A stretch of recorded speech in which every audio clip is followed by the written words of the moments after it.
Broom, this is JC Moto Vlog and welcome back to my YouTube channel. Woo! So ngayon, papunta tayo sa LTO, Cubao, sa may Pito Ason. Pero may kasama tayo mga brad na auto supporta.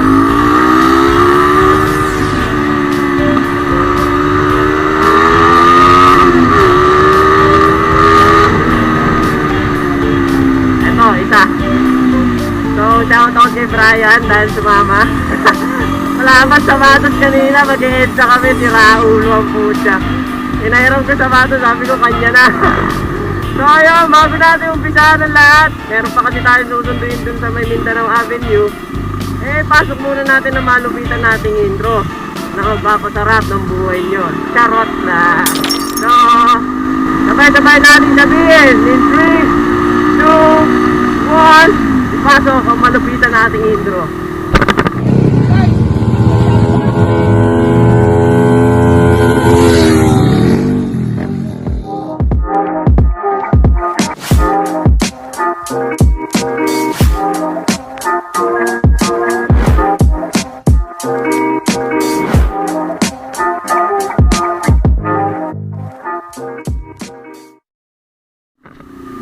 So yun mga ka-broom-broom, no, nagbabalik at ito na naman tayo. So malapit na tayo kasi dun sa pagsusunduan.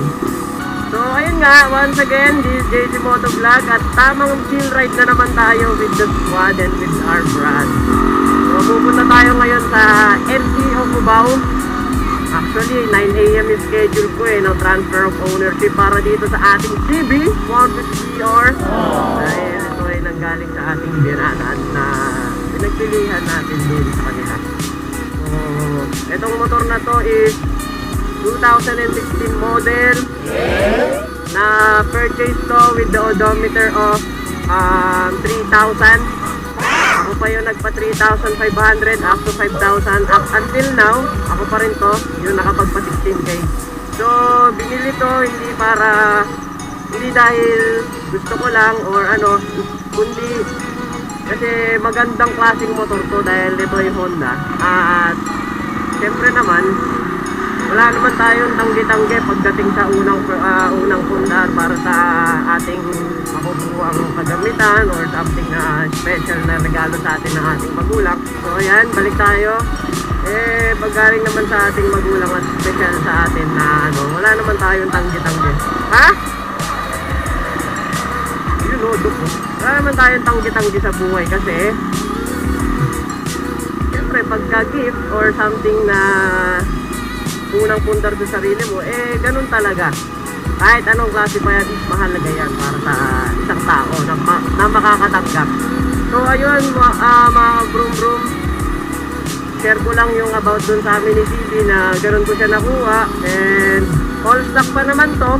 Wala pang in-upgrade dito, but meron ditong mga konting nagalaw, which is yung manibela, pinapalitan ko kasi may konting damage or bengkong yung manibela ko sa kanan. Kung mapapansin nyo sa mga previous vlog ko, sa mga una-una ko pa nung hindi pa ako masyado na-explore sa pagbablog, ayun, makikita nyo doon yung manibela ko at nakaganon yung medyo nakaangat. So yung pinalitan ko dito yung manibela, side mirror, hand grip, saka yung muffler. Pero nandyan pa rin naman yung stock, pinabalik ko kapag alam ko yung mga pupuntahan ko is stricto or talagang mahigpit na bawal ang modified na muffler. So ayun, on the way tayo sa LTO para makasikaso ng transfer of ownership dahil ang schedule ko ngayon is December 3 at yung December 3 rin.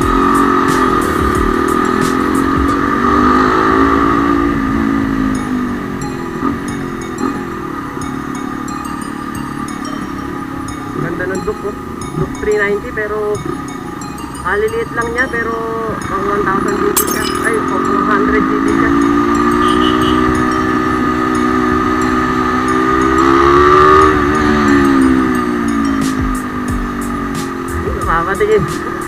Napapatingin siya sa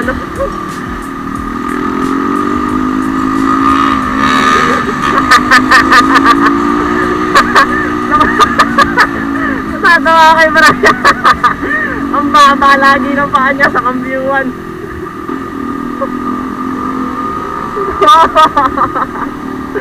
Wala ko talaga driver to. Hindi talaga maano siya eh, nakakatawa ang puto.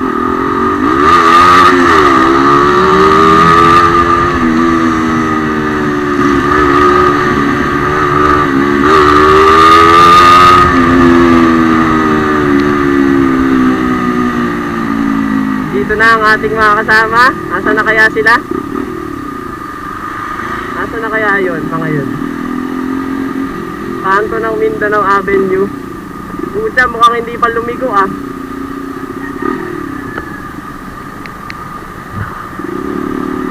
Bray!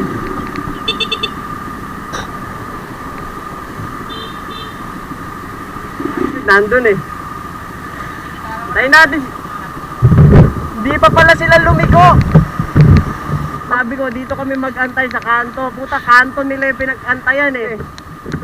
Bray, natawa ako sa cambio mo kanina. Kitang kita yun ah. Bumaba yung tawa ko ng tawa eh. Busog ka nga doon, Bray.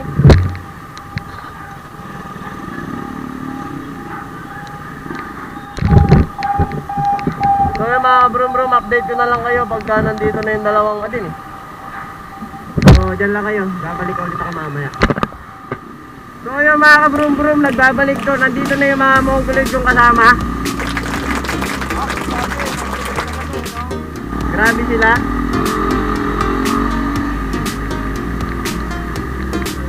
Asa na si Jabo? Baka mawala yun ha.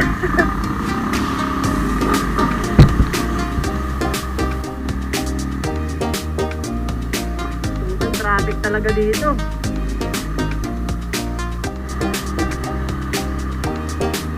Woo! Ang bigat ng angkas ko, puta.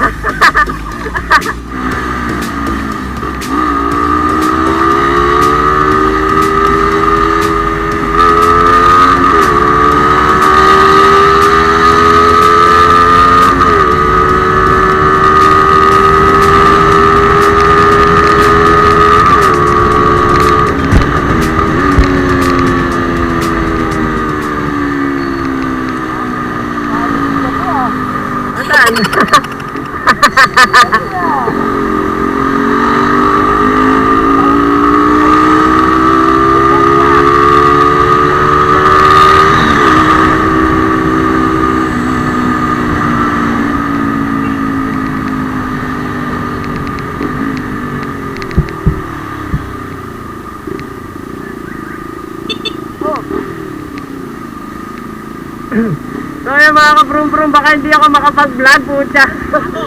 Nahabol ko kasi yung oras at ayun nga, alas 9 ko. Baka siguro sa pagbalik, pero ayan nating naka-on yung cam para may ano tayo, clips tayo papunta doon. Siyempre para makita rin yung mga pinagagawa nitong mga kasama natin kung paano ba sila. Kagaya ni Brian kanina, natulongge sa may cambio, ayun, nagprimera o overtake.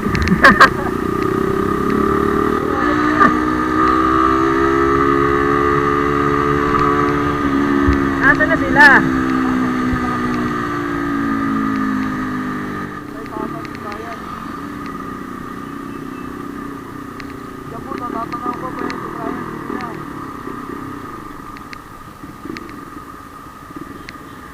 Eto na. Si Brian.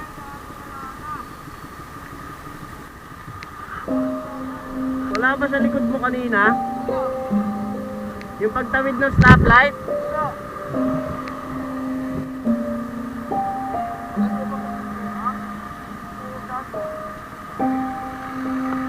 Chat mo nga, baka tumigil. JB.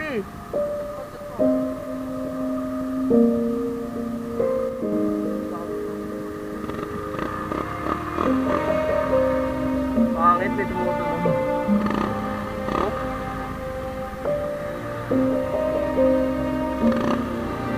Di ba Bisaya sabi niyo?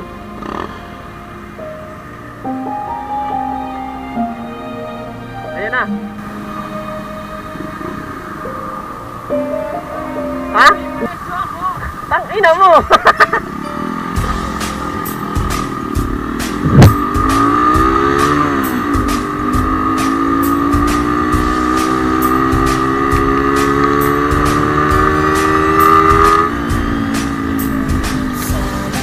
Traffic, baby!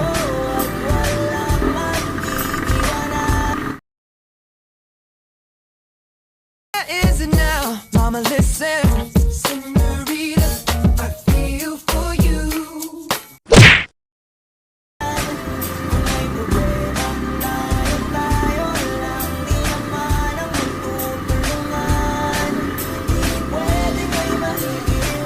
Natakot ako sa box ko, baka tumama sa bintana. Ay, sa ano?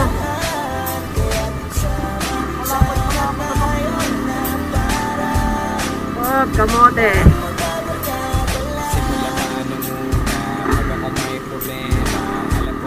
Dito, hindi na mawawala. Hindi na tayo mawawala. Hindi na tayo magkakawalaan.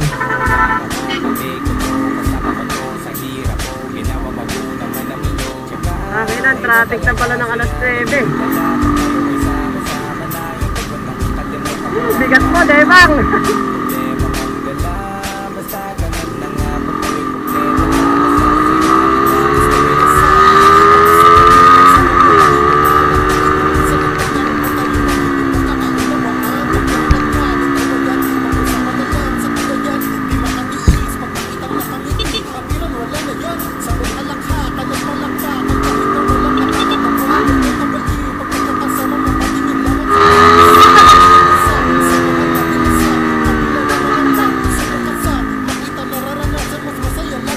At yun, sa wakas, nandito na kami sa 8th Avenue.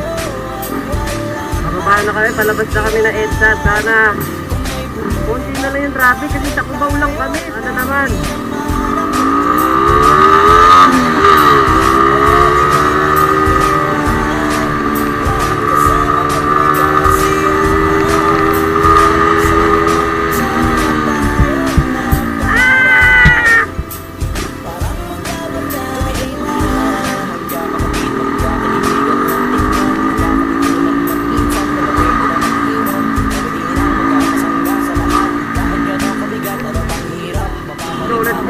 Let's go! Let's go!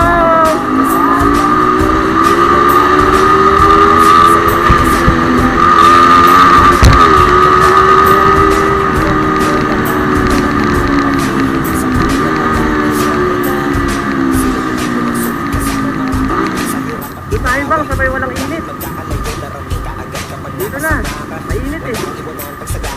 Lalo na kapag kawala na sabay-sabay na magkakaroon.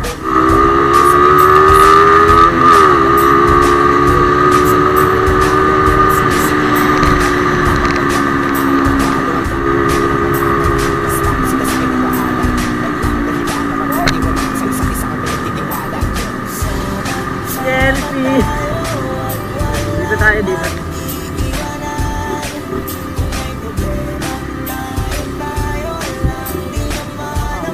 Yeah.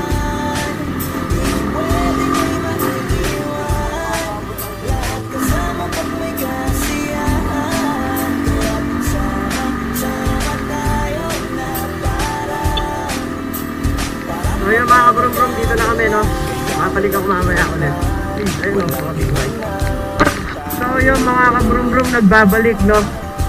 Lobot yung camera ko, buisit, nandun sa box naka-open. Pero ngayon papunta na kami dun sa Antipolo kasi tapos na magparehistro. And may inutos sa akin, so nadamay ko na sila dito sa inutos nila sa akin para isahan na lang mga kabrum-brum. So kung malawbat man to, dito pa lang magpapasalamat na ako. Once again, maraming salamat sa lahat na sumusuporta sa akin. Kung di po dahil sa inyo, hindi po ako makakapag-upload ng ganito. Kayo po naging inspirasyon ko at ang mga ibang motovlogger kung bakit patuloy ako sa paggawa ng mga bibidyokin nating video. So once again, shoutout kay Brian Ladjon, kay Debang, nasa likod ko ang cast, at kay Jan Brian Natiro na nandun sa